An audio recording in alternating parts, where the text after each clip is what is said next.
Bonjour mon frère, bonjour ma sœur. Ce matin, le Seigneur me met à cœur de te dire un certain nombre de choses qui vont peut-être t'affecter, mais c'est la vérité. Un tiers t'a peut-être déçu. Ton frère, ton collaborateur, ton employeur. Ne baisse pas la garde. Reste focalisé. Tu es sur le droit chemin. Tu sais,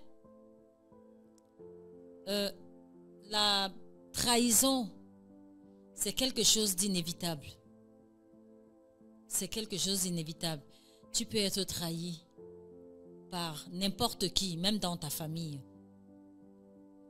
Tu peux être trahi par celui que tu n'imagines pas ou celle que tu n'imagines pas. Parce que la vie est ainsi faite. On accouche l'enfant, on n'accouche pas son cœur, comme qui dirait. Mais dans toutes ces épreuves-là, dis-toi que si tu es trahi d'une certaine manière par qui que ce soit, ça veut dire que tu es dans un processus où tu seras gagnant, où il t'est demandé de mettre en valeur le don que tu as reçu pour une cause. Je vais te prendre un exemple tout simple.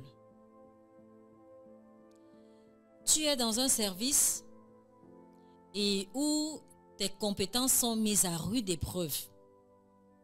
Alors ton collègue juste en face avec qui vous partagez le bureau te jette des pots de bananes sur la route.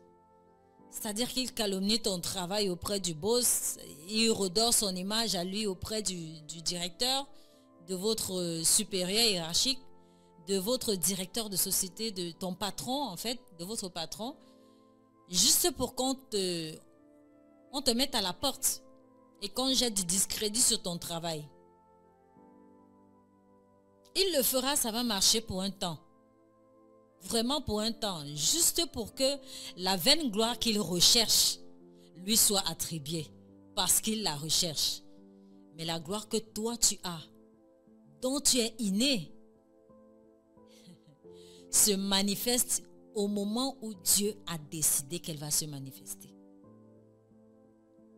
Donc ne perds pas le nord à vouloir te poser trop de questions, à t'infliger des larmes, à t'infliger des pleurs, des moments de privation. Non, non, non, non, non, non, non, non.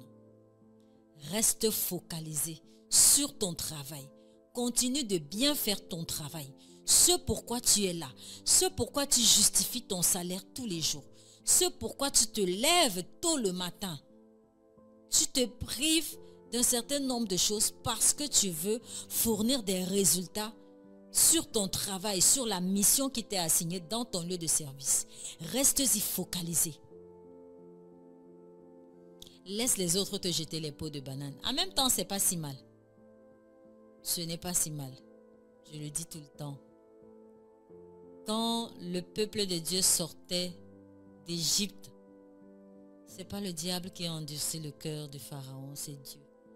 Vous pouvez même voir comme ça, mon frère, ma soeur, que c'est Dieu qui met ce collègue-là ou cette collègue-là à cœur de te calomnier, de te honnir, de jeter un discrédit sur ton travail auprès de ton patron. Parce que de deux choses l'une. Ça lui permettra d'avoir une vaine gloire. Dans un premier temps, il va s'enorgueillir du fait qu'il a certaines faveurs auprès du directeur. Mais en même temps, ça montrera au directeur le type d'employé qu'il a. Quand il a quelqu'un qui passe le temps à venir diffamer son collègue, ça lui donnera une idée de ce collègue-là qui ne se contente pas de faire ce pourquoi on le paye, plutôt que de venir raconter des histoires qui n'ont rien à voir avec le travail, ma foi, et qui visent à briser cette chaîne de valeur au niveau de l'entreprise. Parce que tu fais partie de la chaîne de valeur. Tu as l'obligation des résultats parce que on te fournit l'obligation des moyens.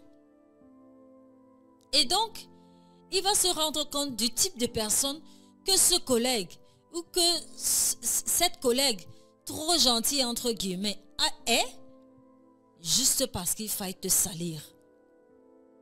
Mon frère, ma soeur, ne sois pas de la race de ces personnes qui salissent pour vouloir se faire une place au soleil. Parce que la prière que vous faites pour aller calomnier l'autre, vous n'ignorez pas le contenu de la prière de l'autre, juste pour le maintenir à ce poste, parce que derrière ce travail, il a une famille, il a une femme ou elle a un époux, ils ont des enfants, il y a la famille, les parents, les charges. Quand vous calomniez le travail de l'autre, juste pour vous redorer l'image auprès du directeur et vous attirer des faveurs, ne pensez pas que vous faites bien. Mais mon frère, ma soeur, si tu vis cela, sois focalisé parce que tu es sur le droit chemin. La gloire que le Seigneur te donnera ne sera en rien comparée à la calomnie, à la diffamation que tu subis dans ton lieu de travail. Tu viens juste appliquer ce que tu connais, ce que tu as appris à l'école. Et crois-moi, mon frère, ma soeur, quand le Seigneur décide de faire briller ton étoile, aucun ténèbre, quelle que soit la force qu'il a, ne peut l'éteindre. Je te le dis, mon frère, ma soeur, personne ne peut éteindre l'étoile que Dieu a mis en toi. Si tu fais briller cette étoile au travers de la vérité, de l'abnégation au travail et de la discipline que tu t'es forgée pour remplir tes missions dans cette entreprise. Que personne ne te fasse croire que tu ne sers à rien. Tu es là parce que tu vaux. Tu es là parce que tu as fait tes preuves. Tu es là parce que tu as une valeur. Tu as quelque chose que les autres n'ont pas. C'est pourquoi tu es là. Et si même ton travail n'est pas reconnu à sa juste valeur, le moment venu, Dieu a un temps auquel il a décidé, lui, de montrer ton travail aux yeux du monde. Pour que demain ou après-demain, quand tu parles, quand tu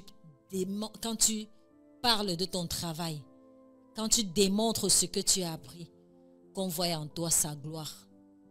Que tu sois un témoignage vivant de ce que Dieu existe au travers de ton travail, au travers de ce qu'il a mis en toi.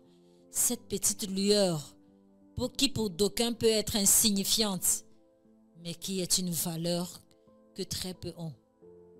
La décence, le bon sens, l'éthique, la morale, toutes ces valeurs que tu as acquises et que le Seigneur essaie de mieux ancrer en toi au travers de ton travail. Reste focalisé, mon frère, ma soeur. Tu es sur la bonne voie. Et laisse embrouiller. Laisse les négatifs rester dans leur négatif. Reste toujours courtois. Reste toujours poli. Reste toujours bien dans ta tête. Que rien ne vienne troubler ta paix intérieure. Rien du tout. Parce qu'ils n'ont pas qualité. Tu appartiens à la race des élus. C'est pourquoi ton travail dérange. C'est pourquoi ta vision dérange. C'est pourquoi même quand tu parles, on a envie de t'écouter. Mon frère, ma soeur, c'est le message que j'avais pour toi ce matin. Reste focalisé sur ton travail. Fais rien que ton travail et fais le bien. D'accord? Moi, j'honore le Christ en toi. Et je sais que Christ en toi est l'espérance de la gloire. Shalom. Et à très vite, mon frère, ma soeur.